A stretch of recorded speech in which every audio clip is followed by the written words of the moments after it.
In this particular problem, I'm going to have the summary after they've completed parts A and B, which is really doing the experiment part of the lesson, because I want us to kind of have some agreed upon thinking before they move on to parts C and D. As the data is coming in, different groups are going to have different data pieces. Some of them are going to say, well, it only took about 2.5 cones of popcorn kernels to fill this cylinder.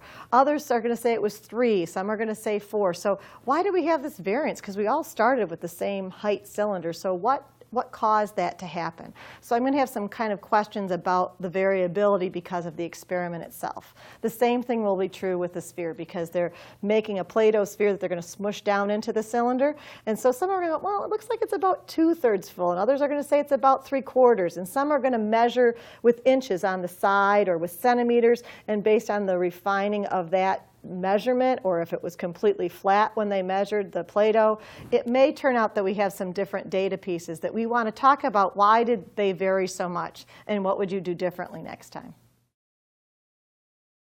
I want to highlight to that student, hey, are you willing to share your oops with us?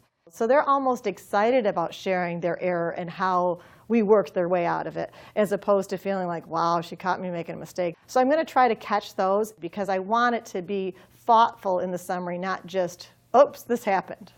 Well, I really think a good mistake is one we can all learn from, because that's the way life is. And so I'm looking for an error that's an easy error that a lot of kids may have made. And so how do we then come around to why would we figure it out a different way, or how are we going to strategize about it?